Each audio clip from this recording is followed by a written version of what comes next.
नमस्कार। आज हम जिंक एल्यूमिनियम टैंक पर बात कर रहे हैं गहराई से।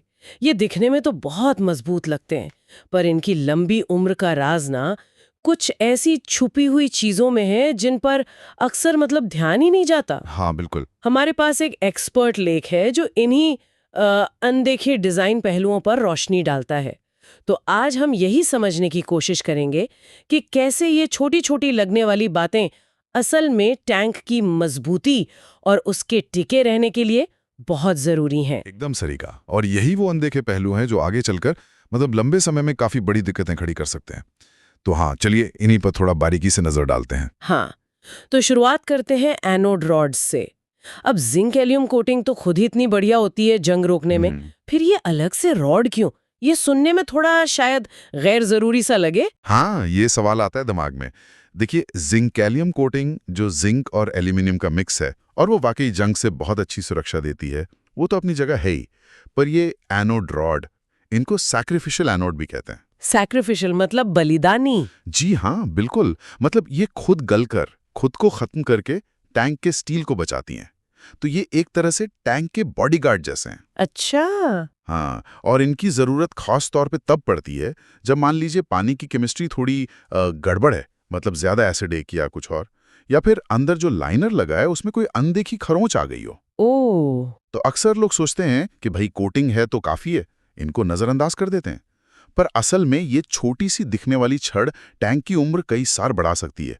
बस शर्त यह है कि इनकी रेगुलर जांच हो और ज़रूरत पड़ने पर बदली जाएं। समझ गई। तो ये एक तरह का बैकअप सेफ्टी नेट हो गया। अच्छा, आपने पानी की केमिस्ट्री की बात की, तो ये पानी की क्वालिटी कितनी अहम है?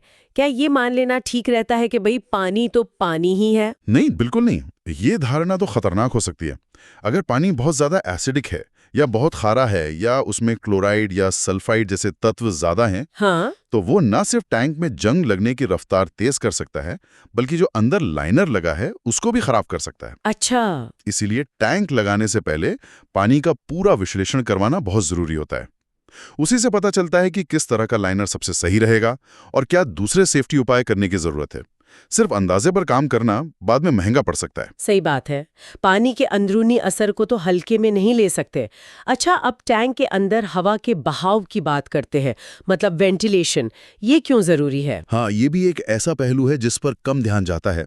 देखिए, टैंक के ऊपरी हिस्से में छत और पानी के लेवल के बीच जो खाली जगह होती है ना, हाँ, हेड स्पेस जिसे कहते हैं। बिल्कुल हेड स्पेस, वहां हवा का सही आना जाना यानी प्रॉपर वेंटिलेशन बहुत जरूरी है। ये नमी को जमने से रोकता है, जिसे कंडेंसेशन कहते हैं। अच्छा, कंडेंसेशन से क्या दिक्कत है? अगर वहां नमी जमेगी तो टैंक की छत की जो अंदरूनी सतह है, खासकर वो हिस्सा जहां लाइनर नहीं होता, वहां जंग लग सकता है।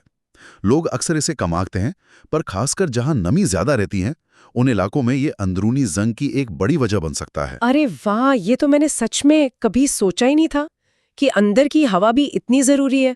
अच्छा, लाइनर तो पानी को अंदर रोकता है, ये तो हम जानते हैं, लेकिन जो बाहरी सीलिंग सिस्टम है उसका क्या रोल है? वो भी बहुत महत्वपूर्ण है।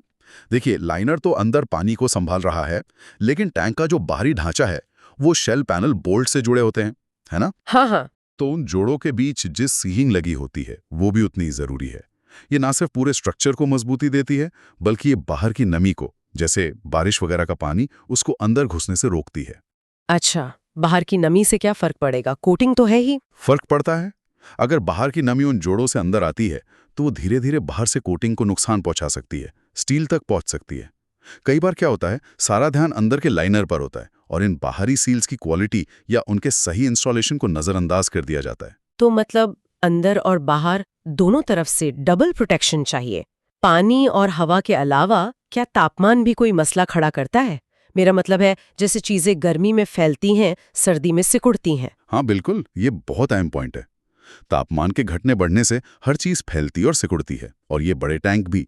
तो जब टैंक का डिजाइन बनता है, इस थर्मल मूवमेंट गर्मी से होने वाले फैलाव और सिकुड़न, इसका ध्यान रखना बेहद जरूरी है। तो अगर ध्यान ना रखें तो क्या होगा? अगर कनेक्शन बहुत सख्त रिजिड बना दिए और फैलने सिकुड़ने की कोई गुंजाइश ही नहीं छोड़ी, तो क्या होगा? मटेरियल पर स्ट्रेस पड़ेगा, पैनल में, लाइनर में, या जहां पाइप वगैरह जुड़े हैं उन फिटिंग्स में तनाव बढ़ेगा। इससे दरारें आ सकती हैं और फिर लीक शुरू हो सकता है। ये एक आम वजह है टैंक के समय से पहले फेल होने की। ये तो है। अच्छा, अब एक बहुत ही प्रैक्टिकल बात, मान लीजिए टैंक लग गया, अब उसके रख रखाव और जांच के लिए अंदर जाना कितना आसान होना चाहिए? ये बहुत ही ज़रूरी सवाल है, लेकिन अक्सर डिज़ाइन स्टेज पर इस पर उतना ध्यान नहीं दिया जाता जितना देना चाहिए। देखिए, टैंकों की नियमित सफाई होनी चाहिए, लाइनर ठीक है या नहीं ये देखना होता है, एनोड रॉड बदली जानी है या नहीं, फिटिंग सही है या नहीं, ये सब जांचना पड़ता है। हाँ, ये तो करना ही पड़ेगा। अब अगर टैंक के अंदर आसानी से और सुरक्षित तरीके से जाने का रास्ता ही नहीं बनाया गया या बहुत मुश्किल है, तो क्या होगा? रख रखाव टलता रहेगा, लोग जाने से कतराएंगे और फिर जो छोटी मोटी समस्याएं शुरू में पकड़ी जा सकती थीं वो पकड़ में नहीं आएंगे और धीरे धीरे बढ़कर बड़ी बन जाएंगी। तो आसान और सुरक्षित एक्सेस बहुत ज़रूरी है। बिल्कुल। और आखिर में आसपास का माहौल और जगह की जो खास बातें होती हैं, क्या इनका भी कोई असर पड़ता है टैंक पर? निश्चित रूप से, बहुत ज़्यादा। कई बार क्या होता है कि डिज़ाइनर एक स्टैंडर्ड डिज़ाइन पकड़ लेते हैं और हर जगह वही इस्तेमाल कर लेते हैं, बिना ये देखे कि टैंक असल में लग कहाँ रहा है। अच्छा। जैसे जैसे? जैसे मान लीजिए कहीं हवा का दबाव बहुत ज़्यादा रहता है, या वो भूकंप वाला इलाका है, या टैंक किसी फैक्ट्री के पास लग रहा है जहाँ से हानिकारक धुआं या केमिकल निकलते हो, या फिर समुद्री इलाके के पास है जहाँ हवा में नमक होता है। हाँ, नमक वाली हवा तो जंग जल्दी लगाती है। बिल्कुल। या कहीं कहीं तो जंगली जानवर भी नुकसान पहुंचा सकते हैं। तो ये सारी बातें, मतलब साइट की खास स्थितियां, इनको ध्यान में रखकर ही डिज़ाइन चुनना या उसमें बदलाव करना चाहिए। अगर ऐसा नहीं किया तो टैंक की संरचना कमज़ोर पड़ सकती है या उसमें उम्मीद से कहीं जल्दी जंग लग सकता है। तो ये तो साफ है कि एक जिंक एल्यूमिनियम टैंक की मजबूती और उसका लंबा चलना ये सिर्फ उसके मटेरियल की क्वालिटी पर ही नहीं टिका है, बल्कि ये कई सारी अनदेखी या छोटी समझी जाने वाली चीज़ों पर भी निर्भर करता है। जैसे वो एनोड रॉड, पानी की क्वालिटी, अंदर की हवा का निकास, सीलिंग कैसी है, तापमान का असर, रखरखाव के लिए पहुंच और यहाँ तक कि वो किस जगह पर लगा है, ये सब मायने रखता है। एकदम सही कहा आपने। ये सारे घटक, भले ही इन पर अक्सर उतना ध्यान न जाता हो, लेकिन ये सब मिलकर ही टैंक की पूरी उम्र, उसकी सुरक्षा